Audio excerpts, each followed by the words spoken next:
The generator hums like a distant ding-on Zeke. It's early evening and time, like the dog it is hungry for food and will be fed. Don't doubt it, will be fed, my small one. Arthur Rimbaud says, une seule chose est exaltantement le contact avec les puissances de l'esprit, which is one thing is to be exalted or is exaltant in the world of all things, contact with the power of the spirit. And I think that all poetry is an attempt, a linguistic attempt to make contact with spirit. The spirit of the thing, the object, the experience, the moment, the memory. The forest begins to gather its silences in. The meadow regroups and hunkers down for its cleft feet.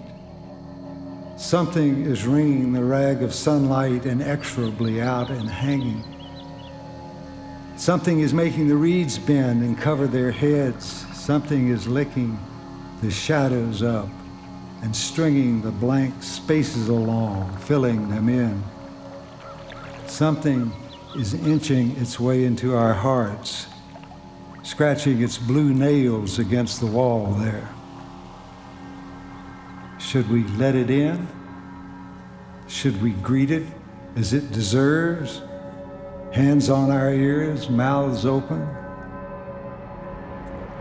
It's a human conversation, and it takes place radiantly in the present at any moment, and it connects humans all over the world. We know that we're doing this thing. We know what we're engaged in. And this frisson that you get when you're really there, that's when you know, that's why you would know that it has happened, that you have written a poem. There are 100 reasons why you write a poem or write a novel, but one of the things is to give it a shape, to give a very complex or confused emotion a shape. So that's the real pleasure of the poem, I think.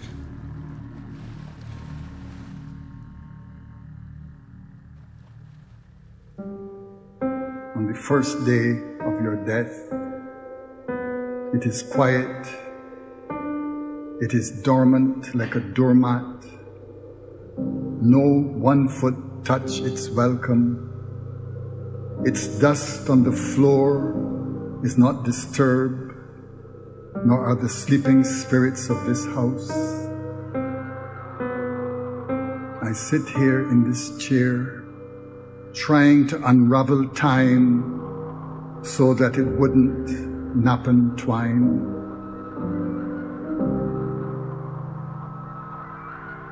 All of this started with Scott Griffin in David Young's living room, batting about this idea, and then having some other people come in to tell him he was crazy. There are many ways that people think about prizes. What I like to think of them as the bestowal of recognition, giving them our adulation, our attention, and most importantly, our gratitude. One person will have the prize, but the short list, these are the winners. They all read, and they read the night before the prize is announced. So they all read as equals in terms of the prize. You know, there's no one who's yet been singled out. Each time we made it bigger, it was a risk.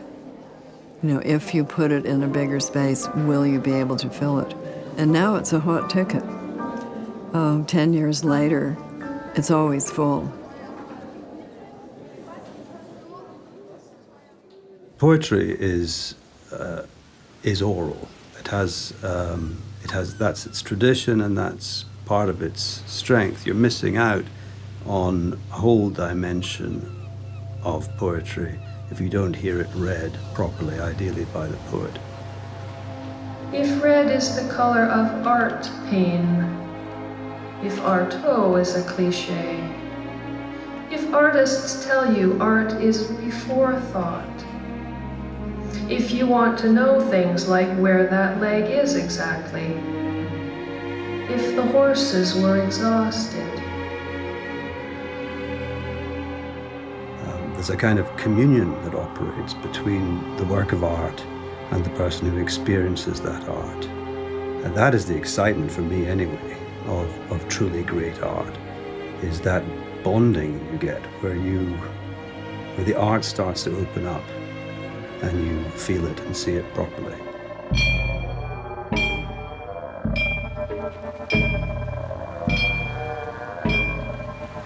Hans Magnus Enzensberger says, what is not a poem cannot be a translation of a poem.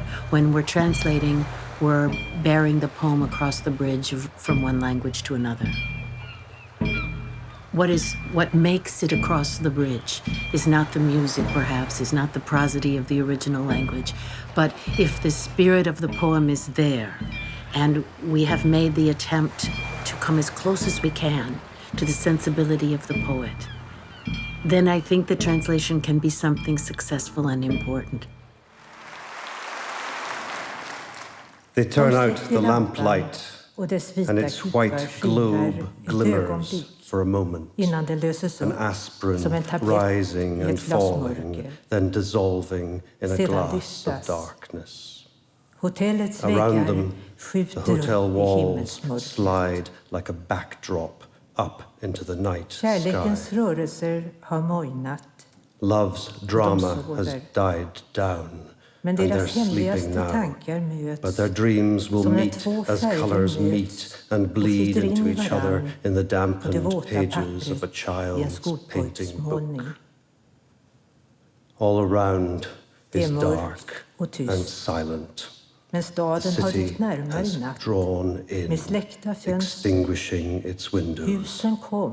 The houses have approached. They crowd in close, attentive, this audience of cancelled faces. The other thing that's important is that we're not just translating a poem into our own language, we're translating our own language into another poem. So that we're making something new in English because of a poem of Adonis, or because of a poem of Yves Bonfoy, or because of Hans Magnus Enzensberger's language. We're making something new with English. And then when we decide to have the Lifetime Achievement Award, what's been great is that people like Ko An from Korea or Thomas Tanströmer from Sweden, these are people who are acknowledged. And it's been very exciting, when the audience suddenly kind of realizes who the person is who's going to get the Lifetime Achievement Award, because there's almost constantly a standing ovation for this poet that they never thought they would see in downtown Toronto. In 2010, Adrienne Rich was given the Lifetime Achievement Award, and she gave a very moving reading. And it was her last public reading. She decided after that reading that she wanted to stop reading and have that beautiful reading be the last one she gave. This is called Ballade of the Poverties. There's the poverty of the cockroach kingdom and the rusted toilet bowl. The poverty of to steal food for the first time. The poverty of to mouth a penis for a paycheck. The poverty of sweet charity, ladling soup for the poor who must always be there for that. There's poverty of theory, poverty of swollen belly shamed, poverty of the diploma or the ballot that goes nowhere. Princes of predation, let me tell you, there are poverties and there are poverties.